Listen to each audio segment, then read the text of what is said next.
Yes. Thanks, Tom. After Tom's introduction, I'm Jane Arnold. I live in Manchester, and I've been asked to come here to talk about how I was diagnosed, how I decided to choose Copaxone, and how it's changed things I do and my attitude and just daily living with it. So that's what I'll attempt to get over.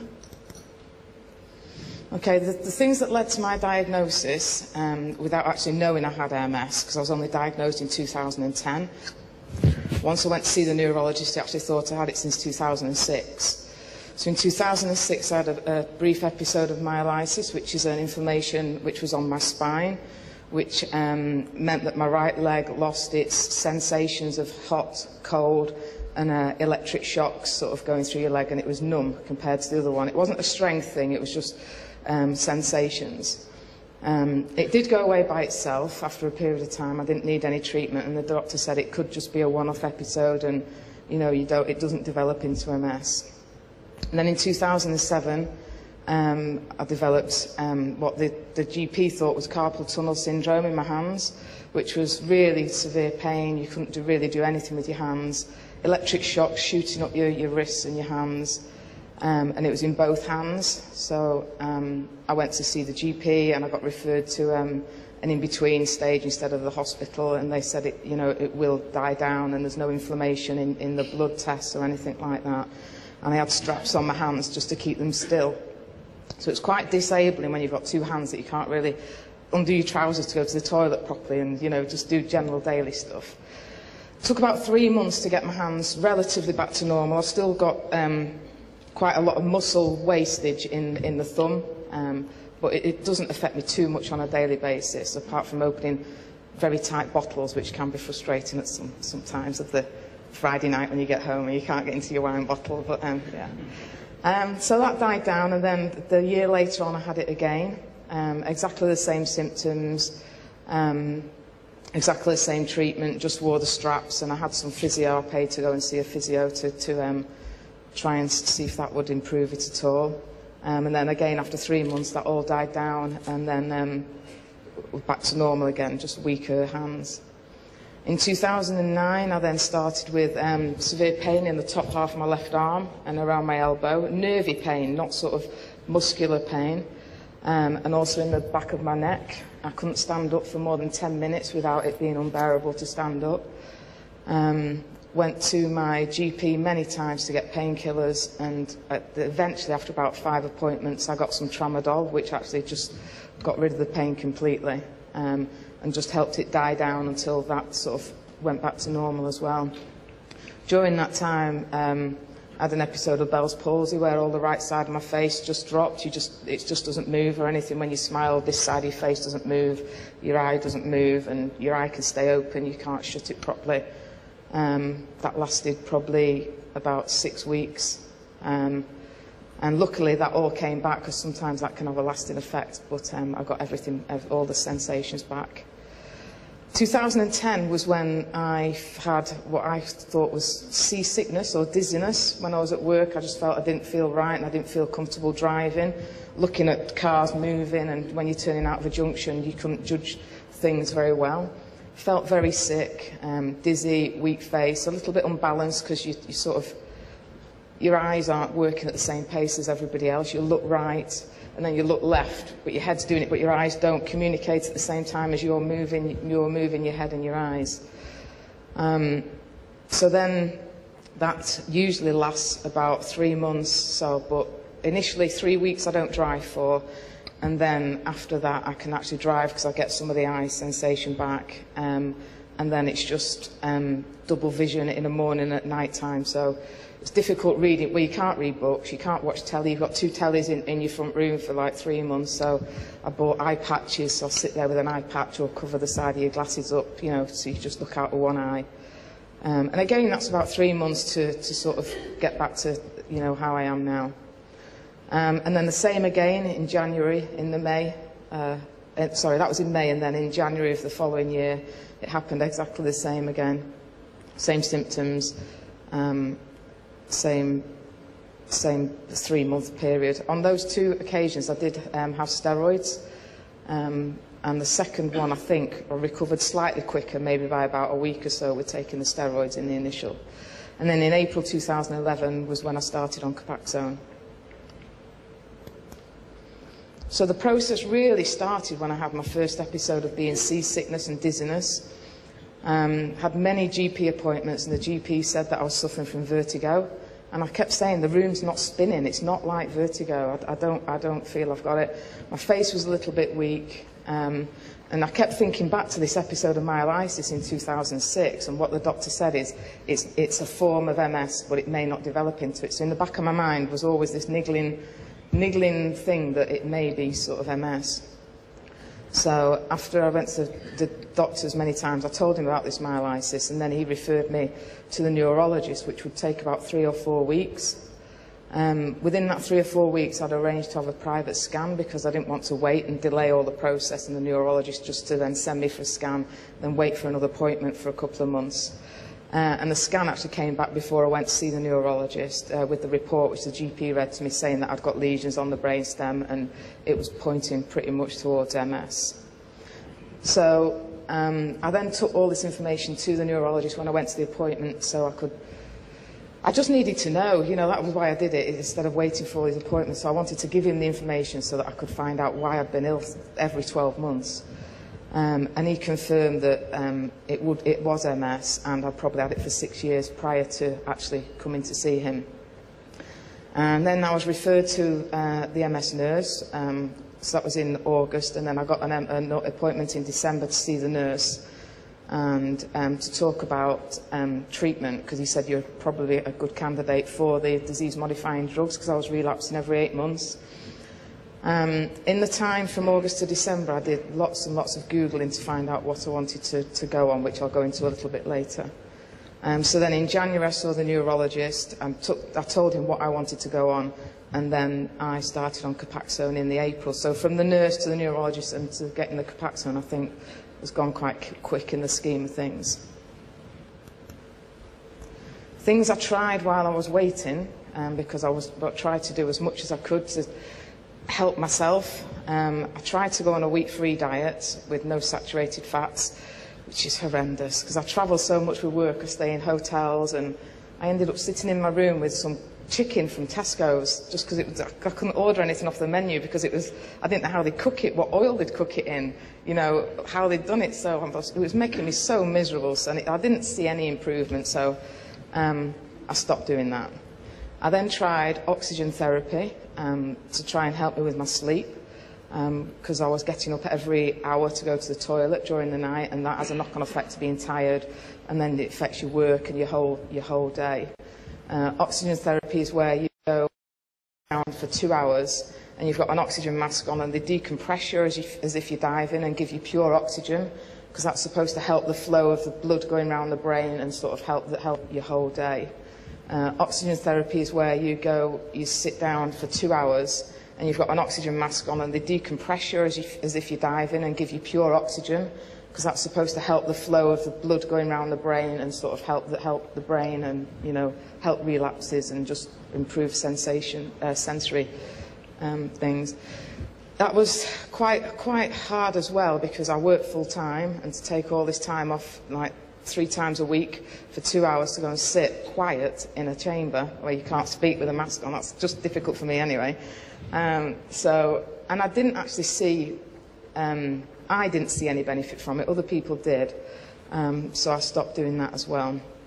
All my vitamins are fine. I went to have a B12 test at the doctor's, because if your B12's low, then that can make you tired, but that was fine, so I didn't need to do anything with that. I Googled a hell of a lot just to find out what was out there, what people were using, what their opinions were of it. And then at the end, I finally stopped smoking, so it gave me a bit of a kick up the arse to get myself in order. My feelings when I first got diagnosed, even though I sort of knew in the back of my mind that there's a big possibility that I could have had it, initially a bit sad and sorry for yourself, because I'm quite an active person and I do a lot of stuff, and I didn't want to not be able to do anything, because if you don't know about MS, you just think that's it, you're going to end up in a wheelchair, and you're not going to be able to work, you're not going to be able to go on holiday and do any of your trips. So initially, that was the first feeling. And then I was scared about who to tell and how do I tell them, and people's reactions. Because if I've got that thought in my head, that's what they're going to think as well. I told a couple of people face to face, using the word MS, and the look on the face was just pure sympathy and disappointment, and really made them really uncomfortable. So I changed my tact to telling people over the phone and saying it was an inflammatory disease that affected my eyes, and it happens sort of every 12 months, and I explained it that way before I then told them that it was MS. So I found that an easier way to tell people for them, so they didn't feel uncomfortable because they don't know what to say. I told my boss pretty much straight away, and work have been absolutely brilliant. Couldn't have asked for a better boss and a better company to support me, so I'm very lucky there. You then obviously think about long-term money issues and mortgage, because most people have got a mortgage, and if you can't work, you can't pay your mortgage, you can't then go on the holidays. I love travelling. I go trekking every 2 years to Costa Rica, Namibia, Venezuela, different places. I didn't want to stop any of my adventures that I do. That was really important to me. And then it sort of made me realise that all these things I want to do, why wait any longer? Do them now. It gave me real focus to do exactly what I wanted to do and put everything in order to make sure I could do those things. So the changes I've made in December and January of December just gone and January this year, I was in Zimbabwe and Namibia for 2 months, volunteering with sick and injured animals, leopards, lions, cheetahs, baboons, feeding them, walking them, looking after them. Absolutely amazing time. And I'm back there in the 12th of December for another 3 weeks. Financial plans, I've looked at all my mortgages, I'm remortgaging, I've changed my mortgage, I've bought a bungalow, so that in an area that I would actually live in if I do actually have to sell my house and live in a bungalow. And in the meantime, I'm going to rent it out to overpay my mortgage so that I can reduce my mortgage at the same time. So all very logical steps which you really need to think of as well.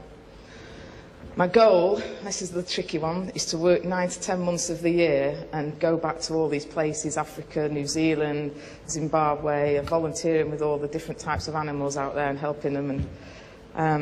So I'm working on that one. I'm not sure yet. I'm applying for certain jobs that are fixed-term contracts, and then I know that I can go in sort of next year. I can go off for 2 months and go to New Zealand and do the lambing season, and then come back and hopefully get another job when I've come back.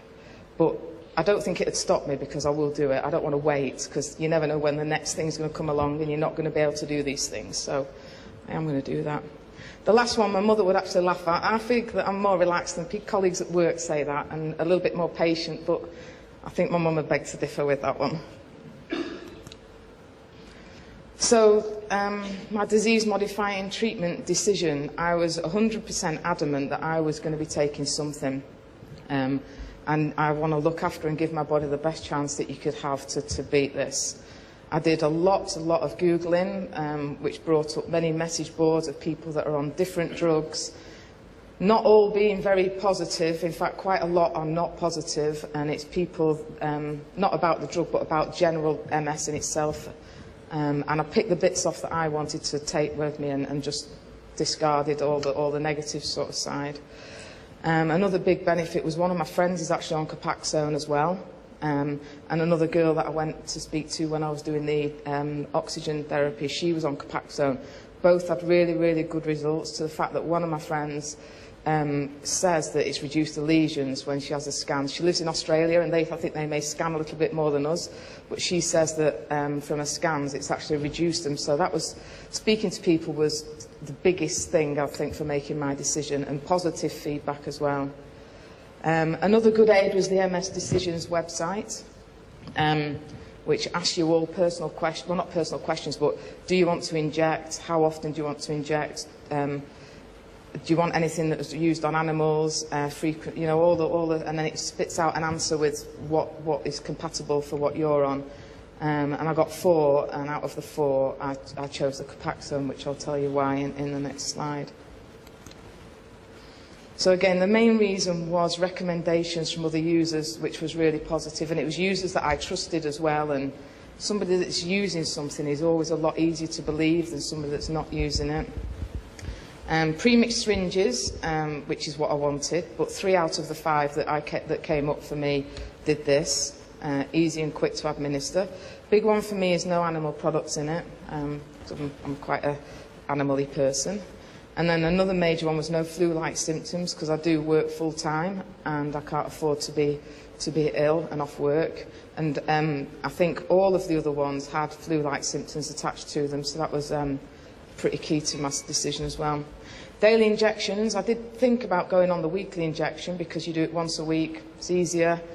But when I'd done my Googling again, I'd heard, or so it said on the web, that it wasn't as effective as the daily injections, so that cancelled it straight out for myself. I thought, you know, I'm not doing that one. Plus the daily injections, you don't forget whether you've done it or you've not done it. You do it every day, so if I was every other day, I would, did I take it yesterday? I didn't, you know, but it's every day, so I just do it in the morning, and it's easy. You just take one, I keep one in my work, so if I forget to take it with my breakfast, I just take it at 10 or 11 o'clock. You don't have to wait all the way through the night to then realise you've missed it and you've missed the opportunity to take it again. No mood effects, and reduces relapses by 30%, which again all of the choices did. So that was how I came to Copaxone. Daily life, it's easy to use, morning injection. My doctor actually gave me a nasal spray as well, which is pure miracle, it's magic. It stops you going to the toilet through the night, so you don't get up, you sleep all the way through, and then you're fresh the next day, and it's just like a little magic formula. First time I took it, I woke up and I was like, yes, I've not got up once, I was so excited. I still have weakish hands, don't have any side effects for Copaxone, it's discreet, it's quick, and I was relapsing every 8 months, and I've not had a relapse for 14 months now. And on 2 occasions, I have felt that I was going to relapse, so I end up in bed. Sort of, you know, when you relapse 2 or 3 days before it all kicks into the next few weeks, and I could feel this coming on, and I felt sick and dizzy and about unbalanced, went to bed, and within 1 day of resting, which normally would have turned into a 3-month episode of visual imbalances and dizziness, the next morning I was fine, and I truly believe that on 2 occasions I would have had relapses if I wasn't on this, so it's really good. Travelling with Copaxone, I've never had any issues at any airports, which I thought I would travelling through Africa. I had 60 needles with me, but I didn't have any problems. The only problem that I had to overcome, because there was no fridges in Zimbabwe, they have power cuts, we were out in the middle of the sticks, we didn't have anything, was how do I keep it between 5 and 25 degrees in a 40-degree Africa heat?